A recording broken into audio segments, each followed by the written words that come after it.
Praise God. Magandang gabi po. Para sa atin midweek service ngayong linggo, basahin lang po natin sandali yung Deuteronomy chapter 28 verse 1. Sabi po dito, kung susundin lamang ninyo si Yahweh na inyong Diyos at tutuparin ang kanyang mga utos, gagawin niya kayong pinakadakila sa lahat ng mga bansa sa balat ng lupa. Ito po ay pangako ng Diyos para sa isang bansa at yun po ay yung bansang Israel para sa mga Israelita, sa lahi ni Abraham, para sa mga anak ni Jacob. Ang tanong po ay kung kasama ba tayo doon? Yes po, kasama tayo doon. Bakit? Paano natin nasabi yun? Dahil sa Galatia chapter 3 verse 7, ito naman po ang nakalagay. Kung gayon, maliwanag na ang mga nananalig sa Diyos ang mga tunay na anak ni Abraham. Kaya naman po, bilang mga taong nananalig sa Diyos, tayo na tumatanggap o tumanggap at kumikilala sa Panginoong Jesucristo, kabilang na rin po tayo sa bayan ng Diyos o yung tinatawag na mga spiritual Israelites. Hindi man tayo mga literal na Israelitang lumaki sa Israel, hindi man tayo mga katutubong Israelita, pero dahil ang pagliligtas ng Diyos ay inilaan ni Kristo para sa lahat ng kikilala sa Kanya, sa pagtanggap po natin ito, tayo ay itinturing na rin ng mga anak ng Diyos. Kaya ang pangako pong ito ay para sa bawat isa din po sa atin. Yung pagpapala sa pagsunod at yung panawagan na sumunod. Ngayon po na malinaw na ito para sa atin, ang tekstong gagamitin naman po pag-aaralan natin sa gabi pong ito ay mula sa aklat ng Marcos chapter 10 verse 17 hanggang verse 31. Medyo mahaba po, basahin lang natin. Tungkol po ito doon sa lalaking mayaman. Simulan po natin sa verse 17. Ang sabi dito, nang siya'y paalis na, may isang lalaking patakbong lumapit kay Jesus. Lumuhod sa harapan niya at nagtanong, "Mabuting guro, ano po ba ang dapat kong gawin upang makamtan ko ang buhay na walang hanggan?" Sumagot si Jesus, "Bakit mo ako tinatawag na mabuti? Walang mabuti kundi ang Diyos lamang. Alam mo ang mga utos ng Diyos. Huwag kang papatay, huwag kang mangangalunya, huwag kang magnanakaw, huwag kang sasaksi ng walang katotohanan, huwag kang mandaraya, igalang mo ang iyong ama at ina." Sumagot ng lalaki, "Guro, mula pa po sa aking pagkabata ay tinutupad ko na ang mga iyan." Makiliw siyang tinignan ni Jesus at sinabi, "May isang bagay pa na dapat mong gawin. Ipagbili mo ang iyong mga ari-arian at ibigay mo sa mga mahihirap ang pinagbilhan at magkakaroon ka ng kayamanan sa langit. Pagkatapos bumalik ka at sumunod ka sa akin." Nang marinig ito ng lalaki, siya'y nanlumo at malungkot na umalis sapagkat siya'y lubhang napakayaman. Pinagmasdan ni Jesus ang mga nasa paligid niya at sinabi sa mga alagad, "Tunay ngang napakahirap para sa mayayaman ang makapasok sa kaharian ng Diyos." Nagtaka ang mga alagad sa sinabi niyang ito. Ngunit muling sinabi ni Jesus, "Mga anak, talagang napakahirap makapasok sa kaharian ng Diyos." Lalong nagtaka ang mga alagad kaya't nagtanong sila, "Kung gayon, sino po kaya ang maliligtas?" Tiningnan sila ni Jesus at sinabi sa kanila, "Hindi ito kayang gawin ng tao, ngunit hindi ito imposible sa Diyos, sapagkat ang lahat ng bagay ay kayang gawin ng Diyos." Nagsalita si Pedro, "Tingnan po ninyo, iniwan na namin ang lahat at kami sumunod sa inyo." Sumagot si Jesus, "Tandaan ninyo, ang sino mang nag-iwan ng kanyang tahanan o mga kapatid, mga magulang, mga anak, mga lupain, dahil sa akin at sa magandang balita, ay tatanggap sa buhay na ito ng 100 ulit pa ng mga iyon, mga bahay, mga kapatid, mga ina, mga anak at mga lupain, ngunit may kalakip na pag-uusig. At sa panahong darating, magtatamo siya ng buhay na walang hanggan." Last verse na po, verse 31. "Ngunit maraming nauuna na mahuhuli at maraming nahuhuli ang mauuna." Purihin po ang Panginoon sa pagkabasa ng kanyang banal na salita. Bago po tayo magpatuloy sa ating pag-aaral, mag-pray po tayo sandali. Aming Ama sa langit, aming dakilang Diyos, muli salamat po sa gabing ito, Panginoon.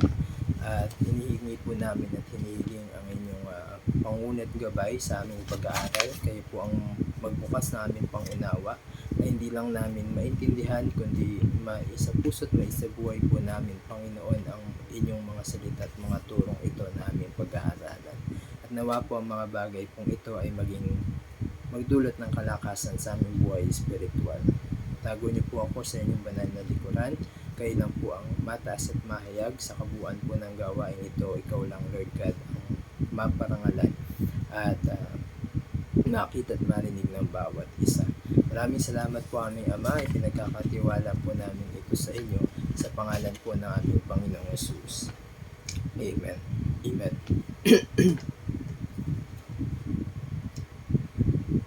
Ang title po ng pag-aaralan natin ngayong gabi ay Obedience. Simple lang po, Obedience. Dito po sa binasa natin, may mga sinabi po ang Panginoong Hesus na pagtutuunan natin ng pansin kung bakit niya sinabi yung mga bagay po na yun. Simulan po natin sa verse 18. Ito yung unang dialogue ni Jesus dito sa teksto pong ito. Verse 18, yung sumagot si Jesus, bakit mo ako tinatawag na mabuti? Walang mabuti kundi ang Diyos lamang. Bakit po kaya yun sinabi ni Jesus? May lumapit sa kanya na lalaking mayaman, nagtanong, at sa pagtatanong nito ay tinawag siyang mabuting guro. Pero bago sagutin ng Panginoong Hesus yung tanong ng lalaki, sinabi niya muna itong verse 18, bakit mo ko tinatawag na mabuti? Walang mabuti kundi ang Diyos lamang. Tapos tsaka siya sumagot. Unang bagay na makikita po natin dito ay dahil kilala ng Diyos yung lalaki. Nabasa po natin dun sa mga sumunod pang verse. Pagkatapos banggitin ng Panginoong Hesus yung mga utos, ang sagot ng lalaking mayaman, tinutupad ko na po yan mula pa nung aking pagkabata. Ibig sabihin, merong pagka-self-righteous yung lalaki. Kaya dun pa lang sa umpisa, bago pa sumagot si Jesus, dahil kilala niya itong tao, ay sinasabi na niya na walang mabuti kundi ang Diyos lamang. Which is true. At totoo naman po. Dahil maaaring ang tinginan nitong lalaking mayaman sa kanyang sarili ay matuwid ang kanyang pamumuhay, siya'y mabuting tao, at iniisip niyang ito yung daan ng kaligtasang hinahanap niya. Kaya dun pa lang sa umpisa, actually, sagot na yon ng Panginoon sa kanya na walang mabuti kundi ang Diyos lamang, na hindi tayo ililigtas ng ating mabubuting gawa. Ang pangalawa naman po na dapat nating makita dito sa sinabi ng Panginoong Hesus na walang mabuti kundi ang Diyos lamang ay hindi sinabi ng Panginoong Hesus na hindi siya mabuti. Okay po? Walang sinabi ang Panginoong Hesus na mali yung lalaking mayaman sa pagtawag nito sa kanya na mabuting guro. Nagtanong lang si Jesus, bakit mo ako tinatawag na mabuti? Chinek niya lang yung pagkaunawa nitong lalaking nagtatanong din sa kanya. Tinitingnan niya lang yung thoughts o kung paano ito nauunawaan nung lalaking mayaman. Baga parang tinatawag mo akong mabuti, naiintindihan mo ba yung sinasabi mo? Kilala mo ba ako talaga? Alam mo ba na Diyos lang ang mabuti? Yan po yung number 2. So take note po mga kapatid, si Jesus ang nagsabi nito. Ang sabi niya, walang mabuti kundi ang Diyos lang. At ang Panginoong Hesus po na bumaba mula sa langit, nag-alay ng kanyang sariling buhay, napako, namatay para sa mga tao, tumubos sa ating mga kasalanan. Walang kahit anong reliyon o sektang nakakakilala sa Panginoong Hesus na magsasabing hindi siya mabuti. At kahit si Jesus po, siya mismo, sa John chapter 10 verse 11, paano ipinakilala ni Jesus ang kanyang sarili? Ang sabi po niya doon, ako ang mabuting pastol. Siya din po mismo ang tumawag na mabuti sa kanyang sarili. So unang bagay na dapat pong maging malinaw sa atin dito na if Jesus is good, siya mismo nagsabi na siya'y mabuti. At siya rin ang nagsabi na walang mabuti kundi ang Diyos lang. Ibig sabihin, parang dinideclare na din ni Jesus na siya ay Diyos. At yun po yung bagay na makikita natin dito sa verse 18. Una, kilala niya yung lalaki, alam niya yung puso nitong lalaki at gusto niya agad i-correct yung puso na yon na medyo may pagka-self-righteous na sinasabing walang mabuti kundi ang Diyos lang at ang tao ay hindi ililigtas ng kanyang mabubuting gawa. Pangalawa, makikita natin dito na na sa pagsabi ng Panginoong Hesus na walang mabuti kundi ang Diyos lang, at dun sa binasa natin sa John chapter 10 verse 11 kung saan tinawag ng Panginoong Hesus ang kanyang sarili na mabuting pastol, makikita natin na yung pag-declare ni Jesus na kung sino siya talaga. Punta po tayo dun sa sumunod na verse. Sabi ni Jesus, ito na yung parang direktang sagot ng Panginoong Hesus dun sa tanong, paano magkakaroon ng buhay na walang hanggan? So yung mga utos, binanggit po niya doon sa lalaki. Sabi na, sundin mo itong mga ito. Verse 19, huwag kang papatay, huwag kang mangangalo niya, huwag kang magnanakaw, huwag sasaksi ng walang katotohanan, huwag kang mandaraya, igalang mo ang iyong ama't ina. So ang 10 Commandments po, alam naman natin ay nahati sa dalawang bahagi. Ano po? Yung una hanggang ika-4 na utos ay related sa relationship natin sa Diyos. Yung commandment number 1 to 4. Pangalawang bahagi naman po nito, ika-5 hanggang ika-10, ay related sa relationship natin sa tao. Yung commandment number 5 to 6. Pansinin po natin, ang binanggit lang dito ni Jesus sa verse 19 ay yung mga utos from commandment number 5 to 10. O yung mga utos na related lang sa relasyon ng tao sa kapwa niya. Hindi binanggit dito ng Panginoon yung unang 4 o yung mga utos na patungkol sa Diyos. Maring ito po ay dahil alam niya na matuwid naman talaga yung pamumuhay nitong lalaki, pero wala pa siyang totoong relationship sa Diyos. Wala pa siyang totoong pagkakilala sa Panginoon. Ibig sabihin po ay pwede pala na ang isang tao ay gumagawa ng mabuti, mabait sa pananaw ng mga tao, pero walang relasyon sa Panginoon. At yun po yung problema ng lalaki. Akala niya ay sapat na yun. Mamaya po madadaanan pa natin ulit, pero dun muna tayo sa sumunod na verse. Sumagot nga yung lalaki, sabi niya, ginagawa ko naman po yung mga utos na binanggit ng Panginoon. Ano? Sabi niya, tinutupad ko na po ang mga iyan mula pa pagkabata, sa verse 21. Pagkasabi ng lalaki ng ganun, sa verse 21, magiliw siyang tinignan ni Jesus at sinabi, may isang bagay pa na dapat mong gawin, ipagbili mo ang iyong mga ari-arian at ibigay mo sa mga mahihirap ang pinagbilhan at magkakaroon ka ng kayamanan sa langit. Pagkatapos, bumalik ka at sumunod ka sa akin. Ano pong dapat natin makita dito? Na ang isang mayaman, bago sumunod sa Panginoon, kailangan ba muna niyang maipamigay sa mahihirap ang lahat ng kayamanan niya? Ganun po ba yung itinuturo sa atin ng Panginoong Hesus? Linawin lang po natin ito sandali. Alam ng Diyos, alam ni Jesus ang laman ng puso ng lalaking kausap niya. Sa John chapter 2 verse 25, ang sabi po, kilala ni Jesus ang lahat ng tao. Ano yung laman ng puso ng lalaking mayaman na nagtanong sa Panginoon? Nabanggit na po natin kanina, medyo may pagka-self-righteous siya o yung tingin niya ay matuwid ang kanyang pamumuhay. Nagawa ko na yan, sinusunod ko yan, wala akong pagkukulang, ginagawa ko lahat ng mabubuting bagay sa mundo. Yun yung akala niya ng lalaking mayaman. At akala niya, yun yung sagot para magkaroon siya ng buhay na walang hanggan. Kaya nga, umpisa pa lang, ay sinabi naman ng Panginoong Hesus na ang Diyos lang ang mabuti. Nabanggit nga po natin kanina. Kumbaga doon pa lang may kinokorek na siya sa puso ng tao. Walang taong tapat na magsasabing perpekto siya. Ano po? Ang isang tao, kung siya ay talagang tapat, alam niya at nauunawaan niyang siya ay nagkakamali. Sa 1 John chapter 1 verse 8, ang sabi po, kung sinasabi nating wala tayong kasalanan, dinadaya natin ang ating sarili at ang katotohanan ay wala sa atin. Kaya pagkatapos sabihin nitong lalaki na sinusunod na niya lahat ng mga utos na yon, ano po, dito ngayon pumasok na kailangan ipakita ng Panginoon sa kanya yung pagkukulang nitong lalaking mayaman para huwag siyang tuluyang kainin ng pag-iisip na siya'y binapaging matuwid ng kanyang pagsunod, para huwag niyang isiping maliligtas siya o magkakaroon siya ng buhay na walang hanggan dahil sa kanyang mabubuting gawa. Sabi nga po sa Efeso chapter 2 verse 8 to 9, sapagkat dahil sa kagandahang loob ng Diyos, dahil sa kabutihan ng Panginoon, kaya tayo ay naligtas sa pamamagitan ng pananampalataya, at ang kaligtasang ito'y kaloob ng Diyos at hindi sa pamamagitan ng inyong sarili. Hindi ito bunga ng inyong mga gawa, kaya't walang dapat ipagmalaki ang sinuman.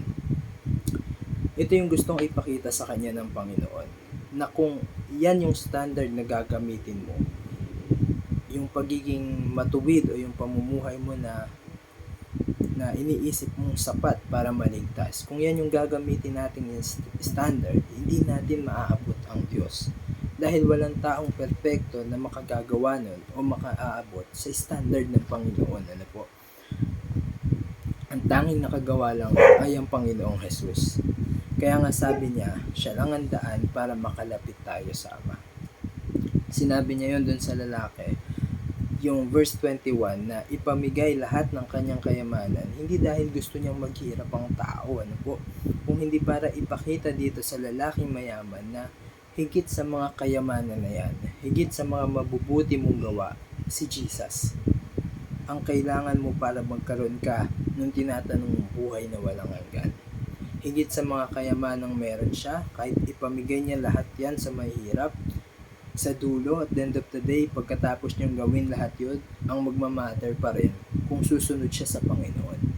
Kung lalakaran niya yung daan ng Panginoon, at kung talagang meron siyang pananampalataya kay Jesus. Kaya nga po doon sa last part ng verse 21, ang sabi ni Jesus, pagkatapos bumalik ka at sumunod ka sa akin. Meaning to say, para dito sa lalaking kausap ng Panginoon, kapag naunawaan na niya yung gustong ituro ni Lord, na hindi mo dyan masusumpungan ang buhay sa kayamanan at sa sarili mong mga gawa, tsaka kasumunod kay Jesus, dahil siya yung nagbibigay ng buhay. Ibig sabihin, kahit na gawin niya po lahat ng yon, kahit yung pagpapamigay ng lahat ng kanyang mga kayamanan sa mahirap o sa ibang tao, kung hindi naman niya gagawin yung huling sinabi ng Panginoon na bumalik ka at sumunod ka sa akin, hindi niya pa rin masusumpungan yung kaligtasan. Dahil yung buhay na walang hanggan, mga kapatid, ay sa Panginoon lang natin yun makakamit o makukuha. Siya lang yung makapagbibigay nun sa atin. Kanina po nabanggit natin na yung commandment number 5 to 10 lang ang sinabi ni Jesus. Pagkasabi niya po ngayon dito sa verse 21, ibinigay na din niya sa lalaki yung commandment number 1 to 4. Iwan mo lahat yan, bumalik ka at sumunod ka sa akin. So, okay na, mahal niya yung kapwa niya. Ngayon naman, mahalin mo ang Diyos ng higit sa lahat. Mahalaga ang pagsunod, mga kapatid, mahalaga ang paggawa ng mabuti, pero kung mapagkawang gawa ka nga, matulungin ka, mapagbigay ka, hindi ka magnanakaw o pumapatay, katulad nitong lalaki dito sa kwento o dito sa pangyayari sa buhay ng Panginoong Jesus na nagtanong sa kanya, kahit na magaling siyang makisama, pero kung wala ka namang totoong relasyon sa Panginoong Jesucristo, baliwala. Hindi ka maililigtas ng pagtulong mo, hindi ka ililigtas ng mga tinulungan mo. Si Jesus lang ang makagagawa nun para sa atin. Yung ginagawa nating mabubuting bagay, mga kapatid, ay bunga ng pagkakilala natin sa Panginoon. Bunga ng desire na parangalan ng Diyos at gawin ang kanyang kalooban. Ito yung pagsunod na hindi nawawala ng kabuluhan. Yung pagsunod na para sa Panginoon at hindi para sa ating sarili. Dahil kung sumusunod sa Diyos ang tao para maligtas, hindi para kay Lord yung pagsunod, nagiging para sa atin yung ginagawa nating pagsunod. Kaya dapat na maunawaan po natin na yung magkaroon tayo ng magandang relationship kay Kristo, yun ang dapat nating unahin. Dahil nandoon yung may kabuluhang pagsunod. Kapag may totoong relationship tayo kay Lord, yung obedience, yung mabubuting gawa, susunod na lang yan. Makikita na lang natin na sumusunod na tayo, naglilingkod na tayo. Dahil ba matuwid tayong tao? Hindi po. But because of the love of the Lord and our love to Him. Kaya natin yung ginagawa at nagagawa kasi may relationship na tayo sa Kanya. Walang matuwid, wala kahit isa. Yan po yung sabi sa aklat ng Roma, chapter 3, verse 10. At dahil sa kawalang katuwiran ng tao, nahiwalay tayo sa presensya ng Diyos. At ang natatanging paraan po para ma-restore yung connection natin sa Diyos is by having a true relationship with His Son, si Jesus Christ. Ano po? Sinabi ng Panginoon, ipagbili mo ang lahat ng ari-arian mo, yung pinagbilhan, ipamigay mo sa mahirap, tsaka kasumunod sa akin. Sinabi ito ng Panginoon upang ituro't ipaunawa, hindi lang doon sa lalaki, kung hindi maging sa mga makakabasa, maaabot pa ng turo niyang ito na higit na mahalaga ang pagsunod sa Kanya, higit na mahalaga ang makasama siya kaysa sa mga bagay ng mundo. Yun kasi yung kailangan na maunawaan nung lalaking nagtanong sa Kanya. So makita po natin doon, nalungkot yung lalaki sa narinig niya na yon. Dahil sobrang yaman daw po kasi ng lalaki. So ang hirap para sa kanya na bitawan yon. Ibig sabihin, gusto niya naman sanang sumunod. Kaya lang, hindi siya willing na bitawan yung pinabibitawan sa kanya. Kapag ganun, hindi siya makakasunod.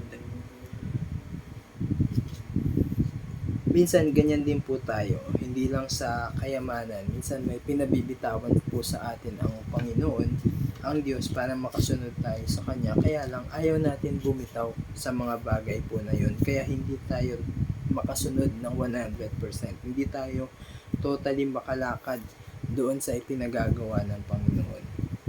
At yung mga bagay na ayaw natin bitawan, maaaring bisyo, mga lumang paniniwala, mga nakasanayang kasalanan, anumang bagay na pinahahalagahan natin ng higit kaysa kay Lord, pabibitawan niya po talaga yun sa atin. At yung pagbitaw o pag-let go natin doon, bahagi po iyon ng unang hakbang para makasunod tayo ng totoo sa Diyos.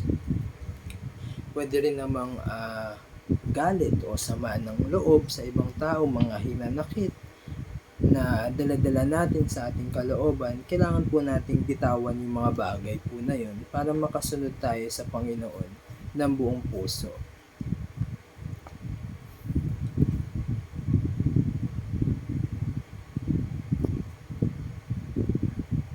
Si Juan po sa John chapter 1 verse 27, ang sabi po dito, dumarating siyang kasunod ko, subalit hindi man lamang ako karapat-dapat na magkalag ng tali ng kanyang sandalyas. So si Juan po, sabi niya, hindi siya deserving, pero si Lord, deserve niya na mag-serve si John sa kanya.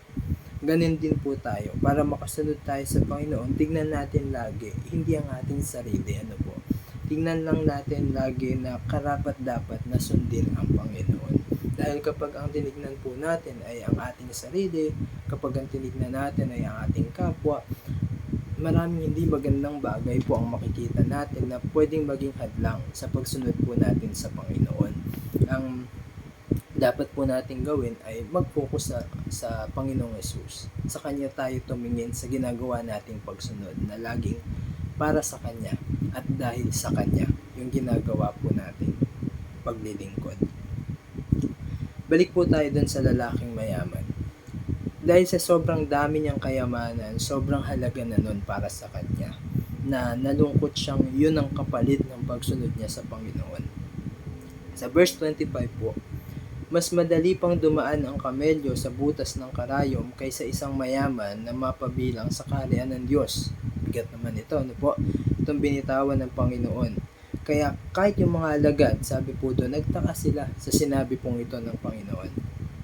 At talagang in-emphasize ni Lord yung sinabi niya na yon sa verse 23, verse 24, at verse 25. Halos 3 beses niyang idiniin na mahirap para sa isang mayaman ang makapasok sa kaharian ng Diyos. Excuse me. Ang isang tao pong sobrang talino, ang priority niya ay mag-aral ng mag-aral. Hindi siya magiging sobrang talino kung hindi pag-aaral ang focus ng buhay niya. Ang isang tao pong halimbawa sobrang ganda ng kanyang pangangatawan, lalaki man o babae, ang priority niya ay magpaganda ng katawan. Mag-gym, mag-exercise, kumain ng masusustansyang pagkain Dahil hindi gaganda ang katawan niya kung hindi niya pahahalagahan yung mga bagay na yon. Kung hindi niya paglalaanan ng panahon o pera yung mga bagay po na yon. Kadalasan, ganun din po ang isang taong mayaman. Magiging mayaman ba ang isang tao na hindi siya maglalaan ng maraming oras sa buhay niya sa pagtatrabaho, pagnenegosyo o paggawa ng pagkakakitaan? Imposible po yun para sa isang tao na para bang isang taong tamad na hindi nagsisikap, hindi siya yayaman, di ba po? Yung mga kilala nating mayaman, mga mayayaman, pinaghirapan nila yon. May pagsasakripisyo, may effort, may time silang inilaan para doon. Kaya kadalasan, ang isang taong sobrang yaman, iyon ay dahil doon niya ibinubuhos ang buhay niya. Katulad ng mga taong sobrang talino at taong sobrang ganda ng pangangatawan, kaya sila nagkaroon ng mga bagay na yun ay dahil doon sila nakapokus. At yun yung mga bagay na binibigyan nila ng time. Sa unang Timothy po, 1 Timothy chapter 6 verse 10, ang sabi, for the love of money is the root of all evil. So ito po yung pinagkaiba, no? Yung sobrang talino na puro pag-aaral ang ginawa, yung sobrang ganda ng katawan na puro pagpapaganda ng katawan ang ginawa, at yung sobrang yaman na puro pagpapayaman ang ginagawa. Ang pinagkaiba po nila, sabi po kasi sa 1 Timothy chapter 6 verse 10 na binasa natin, the love of money is the root of all evil. Ibig sabihin mga kapatid, lahat naman ng sobra sa mundo pong ito ay masama. Pero yung sobrang yaman sa mundo pong ito, malaki ang chance na mapamahal siya doon sa kayamanang meron siya, at delikado po yun. Doon niya na inilalaan most of his time. Nandoon yung malaking bahagi ng panahon niya. Kahit sa tao man po, kung sino yung mas madalas mong kasama, doon kang mas mapapalapit. Kung ano yung o sino yung taong mas pinaglalaanan mo ng panahon, doon ka mas mapapamahal. Yung love of money ay root of all evil daw po, sabi ng Biblia. Kaya maaaring maging dahilan yon para maging mahirap para sa isang taong mayaman na makapasok sa kaharian po ng Diyos. Hindi po masamang maging mayaman, pero mahirap na maging sobrang yaman sa mundo pong ito. Yun po talaga ang katotohanan. Hindi lahat ng tao naaalala pa ang Diyos pag sobrang yaman na niya. Dahil may pera na siya, pwede niyang isipin na kaya na niyang gawin lahat using his money. May isang panalangin pong binanggit sa Aklat ng Kawikaan, chapter 30 verse 7 to 9. Isang matalinong tao po nagsabi nito.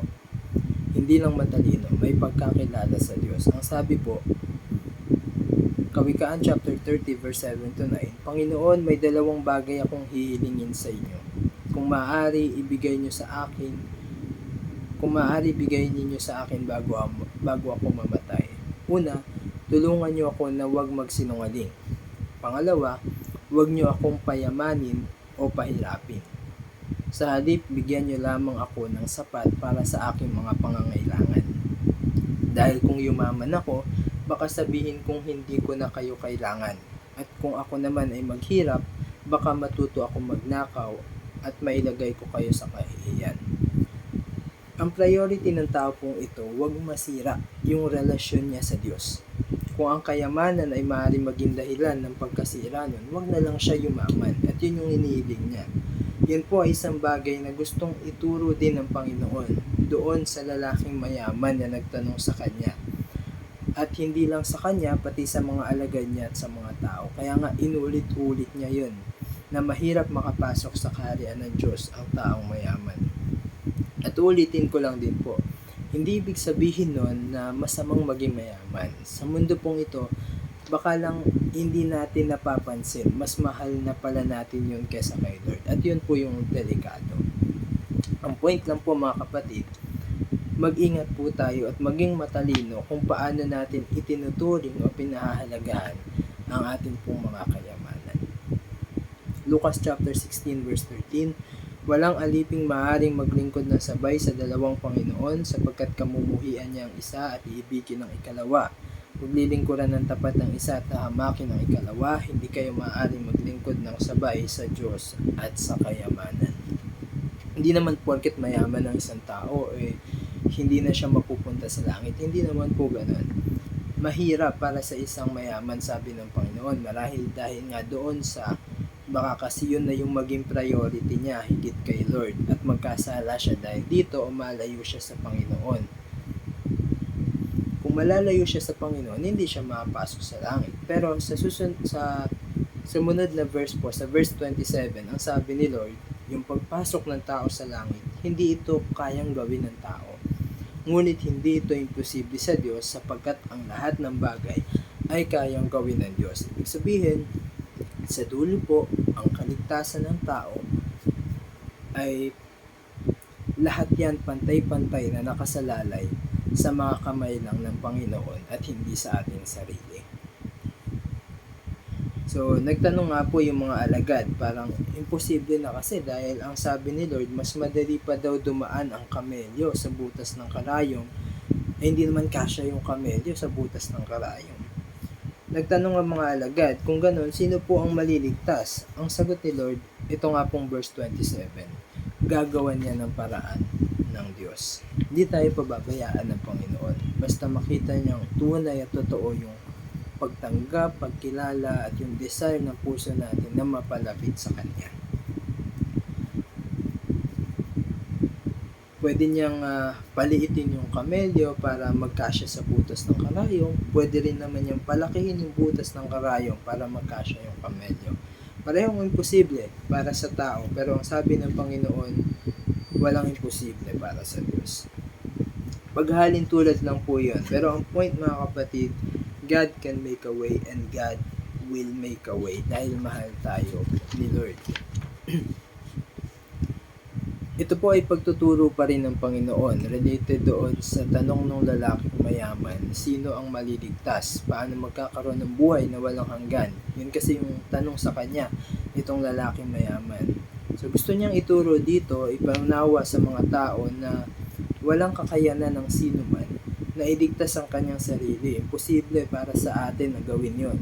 Pero dahil walang imposible sa Diyos, ang pinakamabuting gawin natin ay ang banampalataya sa Panginoon na siyang may kayang gumawa nun. Siya na magliligtas sa atin at sumunod tayo sa Kanya. Tandaan natin ito, mga kapatid, Hindi tayo maliligtas dahil lang sumusunod tayo sa Diyos. Sumusunod tayo sa Diyos dahil siya lang ang makapagliligtas sa atin. At isa pa po, hindi rin tayo sumusunod dahil lang ayaw natin mapahamak. Siyempre, isa yon para hindi tayo mapunta sa walang hanggang kaparusahan. Pero dapat, the very reason o ugat ng kung bakit tayo sumusunod sa Panginoon ay dahil alam nating mahal niya tayo. At dahil mahal din natin siya. At yung kapurusahang iniiwasan natin ay yung parusang malayo tayo sa Kanya. Ayaw nating malayo sa Kanya, kaya tayo sumusunod. Ulit po, dito papasok yung kung bakit mahalagang ang unahin natin ay magkaroon ng personal at totoong relationship kay Jesus Christ. At halimbawa po ng mga taong meron nito ay ang mga alagad. Verse 28, nagsalita si Pedro, tingnan po ninyo, iniwan na namin ang lahat at kami sumunod sa inyo. Nang sabihin po yun ni Pedro, ito naman ang sumunod na sinabi ng Panginoon. Ang sagot niya, sumagot si Jesus, tandaan ninyo ang sinumang nag-iwan ng kanyang tahanan ng mga kapatid, mga magulang, mga anak, mga lupain dahil sa akin at sa magandang balita, ay tatanggap sa buhay na ito na 100 ulit pa ng mga iyon, mga bahay, mga kapatid, mga ina, mga anak at mga lupain. Ngunit may kalakip na pag-uusig at sa panahong darating magtatamo siya ng buhay na walang hanggan. Ano naman po ang ibig sabihin nitong sinabing ito ng Panginoon? Tinuturo niya bang okay lang pabayaan ng tao ang kanyang sariling pamilya? Hindi po ganon. Una po muna dapat maging malinaw sa atin, ano ba tinuturo ng Diyos? Kung usapang pamilya, ang turo po ng Diyos, igalang ang mga magulang, palakihin ng sa tamang daan ang mga anak, may pagdidisiplina, may pagmamahal, ganon din po magmahalan ng mga mag-asawa. Hindi po kahit kailan itinuro ng Diyos na pabayaan ng tao ang kanyang sariling pamilya, ang kanyang sambahayan. Ang kahulugan po na sinasabing ito ng Panginoon sa verse 29 to 30 ay may kinalaman sa kung paano dapat mahalin ng isang Kristiyano ang kanyang kapwa. At simple lang po ito, itinuturo ng Panginoon ay mahalin natin ang ating kapwa, pangalawa sa Diyos. Kahit pa ang ating sariling pamilya, hindi dapat maging una bago ang Diyos sa kahit anong bagay. Kanina kayamanan, ngayon naman pagmamahal sa tao, kahit anong bagay hindi dapat maging una bago ang Diyos. Kaya nga po nang ibuod ng Panginoong Hesus ang mga kautusan, nahati yun sa dalawa. Yung pinakamahalaga at yung sumunod na mahalaga. Pinakamahalaga, ibigin ng Diyos ng buong puso, buong kaluluwa, buong pag-iisip, at ang sumunod na mahalaga doon, mahalin mo ang iyong kapwa, gaya ng iyong sarili. Isang bagay pa po na makikita natin dito. Ano yung pangalawa? Mahalin mo ang iyong kapwa gaya ng iyong sarili. Ibig sabihin, kahit yung pagmamahal o pagpapahalaga natin sa ating sarili ay hindi dapat na maging higit sa pagpapahalaga natin sa Diyos. Tama lang na pahalagahan din natin, mahalin din natin ang ating sarili. Pero kapag halimbawa may pinagagawa si Lord na iba sa gusto natin gawin, yung gusto muna ni Lord bago yung gusto natin. Isang bagay naman ang tiyak, mas mabuti yung gusto niyang mangyari. Sabi din po doon sa verse 30, kung gagawin daw natin yun, yung pagpapahalaga kay Lord kesa sa tao, tatanggap daw tayo ng mas madami pang lupain, mas madami pang ina, mga kapatid, mga anak. Paano naman po yun? So, tingnan po natin yung Matthew chapter 12, verse 46 to 50. Habang si Jesus ay nagsasalita sa maraming tao, dumating ang kanyang ina at mga kapatid. Naghihintay sila sa labas dahil nais nila siyang makausap. May nagsabi kay Jesus na sa labas po ang iyong ina at mga kapatid. Ibig nila kayong makausap. Ngunit sinabi niya, sino ang aking ina at sino-sino ang aking mga kapatid? Itinuro niya ang kanyang mga alagad at sinabi, sila ang aking ina at mga kapatid, sapagkat ang sino mang sumusunod sa kalooban ng aking Ama na nasa langit, iyon ang aking ina at mga kapatid. Mas pinili o mas mahalaga para sa Panginoong Hesus na sumunod o gawin ang ipinagagawa ng Diyos Ama sa langit. Kasalukuyan po siyang nangangaral ng mga oras na yon. At sinabi niya sa verse 50, sino mang sumusunod sa kalooban ng aking Ama na nasa langit, iyon ang aking ina at mga kapatid. Ibig sabihin, sa pagsunod po natin sa Diyos, sa pakikipag-isa natin sa Panginoong Hesus, tayo ay nagiging parte na po ng iisang katawan. Tayo ay nagiging bahagi na ng isang mas malaking pamilya, at yun po ay ang Iglesia ng Diyos.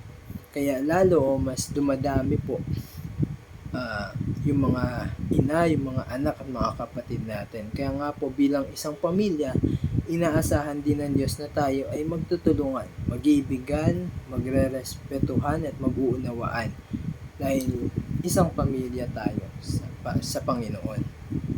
Yung verse 30 po, may karugtong po yun. Ang sabi, tatanggap tayo ng mas madaming ganto, ganyan, pero may kalakip na pag-uusig. Ibig sabihin lang po na ang paggawa o pagsunod sa bagay pong iyon ay hindi magiging ganun kadali o basta-basta lang na pwedeng gawin ng tao. Dahil bukod sa mga pag-ataking gagawin ng kaaway, dahil ayaw niyang gawin natin ang pagsunod sa Panginoon, dahil din nasa mundo tayo, hindi sa lahat ng pagkakataon ay mauunawaan ng lahat ng tao kung bakit inuuna natin ang Panginoon. At dahil hindi yun naunawaan ng iba, pudyukan sila ng kaaway na mag-isip ng hindi maganda at usigin ang mga taong tapat na naglilingkod sa Diyos. May pag-uusig po talaga. Hindi po mawawala iyon. Pero ang pangako naman po ng Panginoon sa aklat ng Mateo chapter 5 verse 10, mapalad ang mga inuusig ng dahil sa kanilang pagsunod sa kalooban ng Diyos, sapagkat mapapabilang sila sa kaharian ng langit.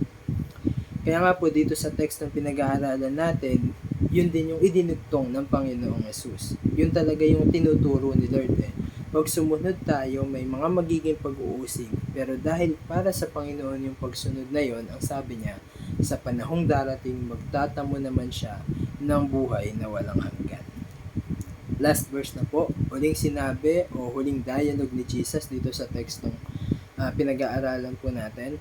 Verse 31, ngunit maraming nauna na mahuhuli at maraming nahuhuli ang mauuna. Ano pong ibig sabihin nito? May dalawang bagay na maaaring tinutukoy po ng Panginoon dito. Sino yung nauunang mahuhuli at nahuhuling mauuna? Una, naunang mahuhuli. Maaaring ito yung mga taong unang nakakilala sa Diyos pero nag-backslide o lumayo sa Panginoon even after na malaman nila ang katotohanan mula sa Diyos. Pwede kasing nalaman lang nila pero hindi nila iningatan o inalagaan sa kanilang mga puso yung katotohanan na kanilang tinanggap. Kabaliktaran naman po ito yung nahuhuling mauuna. Pwede namang ito yung mga taong may masamang pamumuhay sa kanilang nakaraan pero nagsisi at lumapit ng totoo sa Panginoon. Ito po yung unang pwedeng tinutukoy ng Panginoon. Pangalawa naman po ay yung mga taong nauuna sa mundong ito, mga taong sikat, mga taong pangunahin sa pananaw at pamantayan ng mundo, pero hindi sa pamantayan ng Diyos. Na sa panahon ng paghuhukom, sa panahon ng pagbalik ng Panginoong Hesus, nauna lang pala sila, ahead lang pala sila sa paningin ng sanlibutan. Baka akala ng tao okay na o okay lang siya. May mga tao kasi na hindi nagiging aware na nasa panganib na pala ang kanilang kaluluwa. Patuloy lang sila sa kanilang ginagawa. Isa lang naman yung talagang dapat gawin natin, ang tumugon sa panawagan ng Diyos na tayo ay sumunod po sa Panginoon. Minsan po kahit ang mga Kristiyano hindi nagiging aware dito. Akala natin porket tayo ay nasa loob ng church, may ginagawang paglilingkod, okay na yon. Ang hinahanap po ni Lord yung totoong pagsunod, buong puso at totoong pagsunod para sa Diyos. Alin man po sa dalawang yon ang tinutukoy ng Panginoon, ang sabi po sa 1 Corinto chapter 10 verse 12, kaya't mag-ingat ang sino mang nag-aakalang siya'y nakatayo at baka siya mabuwal. Baka akala natin na uuna pa tayo sa pagsunod sa Panginoon, sa paningin pala ng Diyos, malayo na tayo. Ang layo na pala natin. Kaya bilang pagtatapos na po, lahat po tayo ay tinawag ng Diyos para sumunod. Nasa sa atin na po ang pagtugon. Tandaan po natin na sa pag-iisip natin, sa ating pananaw, para mapalapit sa Panginoon, ang gamitin po natin ay pamantayan ng Diyos. Huwag po natin gamitin ang pamantayan ng tao. Kung nakakasunod tayo o hindi, kung tama ang paglilingkod natin o hindi, tayo lang po at ang Diyos ang tunay na nakaalam ng laman po ng ating mga puso. Sa ating pagsunod sa Panginoon, yung pangako niyang buhay na walang hanggan para sa atin, ipagkakaloob at ibibigay niya po yun sa mga taong tunay at tapat na sumusunod sa Kanya. Ay pong lahat ay muling manalangin. Lord, salamat po sa maikling mensaheng tinanggap namin sa gabing ito, Panginoon. Nawa po, Lord, kayo ang magbigay ng karunungan sa amin upang mas maging malinaw ito sa aming pangunawa. Nawa po, Panginoon, ay maintindihan namin ang mga bagay pong ito. Kayo po ang maglagay ng desire sa aming puso na mas pag-aralan pa ang inyong mga salita na higit pa sa mga turong naririnig namin sa inyong mga lingkod na ginagamit mo upang magbahagi ng inyong salita, na nawa po kami personally ay magkaroon ang bawat isa ng panahon, maglaan ang bawat isa ng panahon na mag-aral ng inyong mga salita at kilalanin ka ng personal sa aming mga buhay. Maraming salamat po, Panginoon. Kayo po ang patuloy na gumabay at mag-ingat sa bawat isa. At pagpalain niyo po, Lord God, ang lahat ng mga taong nakinig, nanood at nakiisa sa gawain pong ito. Maraming salamat po sa inyo po ang papuri at pagsamba sa pangalan po ng aming Panginoong Hesus. Amen. Thank you po and God bless po.